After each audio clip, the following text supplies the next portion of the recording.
thought we could do our tea time in the window seat today. I hope it's okay with the lighting, but we'll find out.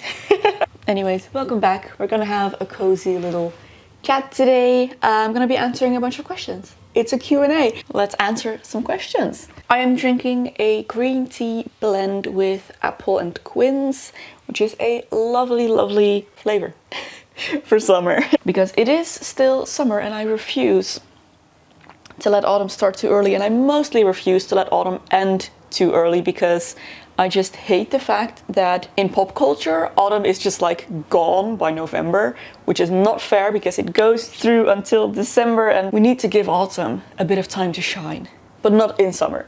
Was the long sewing break more beneficial, or I think they mean detrimental, for your creative mindset? Maybe a little bit of both. I'd say mindset wise it was probably good to get a break. Coming into my maternity leave, I was honestly kind of scrambling for ideas, trying to come up with things to film, whereas now I feel like I have much more inspiration again. I actually want to create stuff again. I'm not just doing it because I have to put out a video, which is fantastic. However, I do notice that I have gotten out of practice, and coming back into sewing now, I'm just making mistakes that I had already gotten over.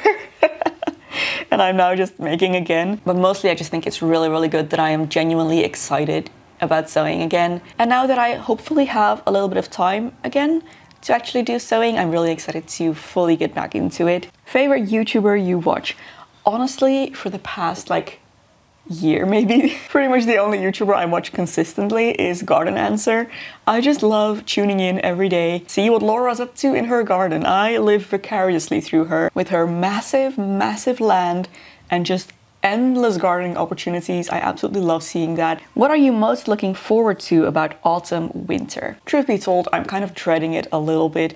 I just thrive on the extra sunlight we get in summer, the warmth, being able to be outside without bundling up in layers and layers of clothes. I used to be very much a autumn winter person because I really enjoyed just all the coziness indoors, but I feel like I've lost that. I can't really tap into that as well as I used to anymore, and now I just really, really, really enjoy the warmth and sunshine and light and just alive feeling of summer. Autumn and winter in the Netherlands is just kind of dreary, but what I am looking forward to is all of the holidays. I am quite looking forward to the sun going down slightly earlier and lighting the candles, making things cozy inside, playing some records. But yeah, I have definitely turned into a spring and summer person rather than an autumn winter one.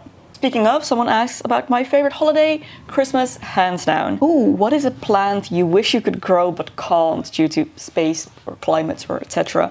Fruit trees. Oh, I would love to have an apricot tree and a nectarine or maybe peach tree. I just absolutely love summer fruits. Oh, cherry, a large cherry tree. But I just don't think there's enough sunlight over here, especially in our garden. And I think maybe in the Netherlands in general. I don't know anyone who has those fruits in their garden over here. Yeah, I just don't think there's enough warmth and sun for the fruits to actually produce. How do you handle figuring out 3 meals a day, 7 days a week? I am struggling. Honestly, I rely quite a bit on the supermarket that we use, at the risk of sounding like an ad for them, which this is not. This is genuinely just the supermarket that I use and love. But yeah, our supermarket is Albert Heijn here in the Netherlands, and they have an app that has countless recipes, endless recipes, and they are all really kind of simple recipes that anyone can make with pretty basic ingredients, all things that they actually sell in the store. And you can filter them by all different kinds of categories, like if you want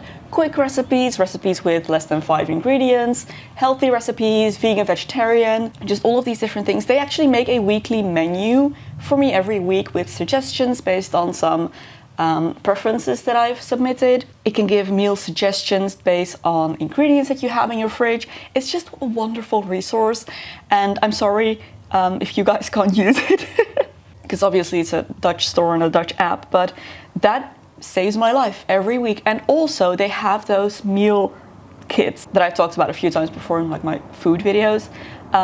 It's basically like getting a HelloFresh box, but you buy it in store and you just buy the one meal. So it's a little cardboard box that has all the ingredients inside you need to make that one meal, and then it's wrapped in a sleeve with the recipe on it. So I buy 1 or 2 of those every week just so that I don't have to think about what to make for those days, and I still have a fresh home cooked meal, so that is very helpful. I also have a list on my phone of all of our favorite meals, like our repeats, the meals that we keep going back to time and time again. I have a list, I have it categorized by type of cuisine, so that we can kind of choose, you know, what we're feeling that week, and I just pick a few from those. For breakfast, we have a few options that I rotate, and I just always make sure to have the ingredients for all of those options at home. So generally we do oatmeal yogurt, I have some cereal at home, and we always have bread and toppings to make sandwiches with. And for lunches, I just buy a bunch of ingredients that could be used for a lunch, and we just go through those throughout the week. I don't plan my lunches, but we just always have bread, some spreads, cottage cheese, lots of vegetables like cherry tomatoes, avocado, and that's kind of how I do it. I try to make it as easy for myself as possible. What's the best piece of advice that you have for people in their 20s? Well, I personally feel like your 20s are the time when you need to kind of set up your life for the rest of your life, which sounds like a lot of pressure. It doesn't need to be. Basically what I'm trying to say is try to figure out what you want from life and make it your own decision. If you let go of all of the expectations that have been set for you, everything that other people have wanted you to do, we're past that now. I feel like that stage of life ends when you exit your teenage years. Once you come into your 20s, it's time for you. So figure out what it is you want to do and then go ahead and do those things. This is the time of your life for experiences. But I also want to say, if you don't know yet what you want from life and what your ultimate goal is and what your dream life is that you should be working towards, don't worry about it. There isn't actually a deadline to life, and the trajectory that most people take is definitely not the only way to go. You have plenty of time still to figure everything out afterwards. So mainly focus on those experiences for yourself. Have a bit of fun. Enjoy your life. Your 20s are great. And please don't feel like enjoying your life has to mean doing all these grand, amazing things. If to you that means sitting in your room and knitting, then enjoy sitting in your room and knitting. It is completely valid. You do you. That's my biggest advice for your 20s. How do you deal with greasy hair? I have it too. Okay, so in all of my years as a hair YouTuber, I have learned one thing, and that is that if you truly have greasy hair, you cannot train it. I don't know where this idea comes from, that you can train the greasiness out of your hair, and apparently for some people it works. For me, it absolutely doesn't. I just need to wash my hair. It's simple as that. I have to wash my hair every other day. If I use a lot of dry shampoo and I wear it up, I can maybe stretch it to 3 days. Anything longer than that, my scalp begins to suffer, it starts to smell, it starts getting itchy. I just cannot go more than 3 days without washing my hair. And I've just accepted that, so I wash my hair. And if you're one of those people whose hair gets greasy like within 24 hours, probably biggest tip is apply dry shampoo on clean hair, like just right away after you wash your hair. Apply dry shampoo straight away, and that should help stretch it a little bit further. If you can stretch a few more days, once again, if you apply the dry shampoo just before the tipping point, I feel like it works a lot better. Like it holds you over a little bit better than when you apply it on hair that's already greasy. Also, if the situation is bad, I have found that low quality hair products that contain a lot of alcohol actually work better than dry shampoo, because the alcohol just dries out your hair. And sometimes you just need that. So when things get dire, sometimes instead of dry shampoo, I will just apply a mousse, like a really inexpensive mousse from the drugstore, to my hair, and that just sucks the oil right out as well. Then you can blow dry it, which helps kind of separate the hairs a little bit, and it just, yeah, looks a lot more fresh. But all in all, biggest advice is if you have greasy hair, you just need to wash it. There really isn't any way around it, in my experience, in any case. And trust me, I have tried. It wasn't worth it. Would you ever consider making a beginner knitting tutorial that we could follow along on any future projects? I actually have a beginner knitting tutorial from years and years and years ago, back when I still lived in my studio. It didn't do very well at the time because it was kind of random and out of the blue, and I didn't really make content like that back then. I do have one, and I would actually, maybe I could do another one at some point in the future. I feel like I'm not very good at making tutorials. I'm not a very good teacher. I feel more comfortable in the watch me as I try things and make mistakes format. I feel like that's more true to me as a person, but I think I could do a basic knitting tutorial. Although I have to say there are wonderful, wonderful, wonderful knitting tutorials out here on YouTube. And that is actually how I learned to knit anything other than, you know, your basic stockinette that I already knew how to do. I learned everything through YouTube tutorials. There truly is some absolutely wonderful, high quality, fantastic knitting tutorial content out there already. What are you reading, if anything? Oh gosh, I read the Mistborn trilogy, and after that I couldn't get into anything else.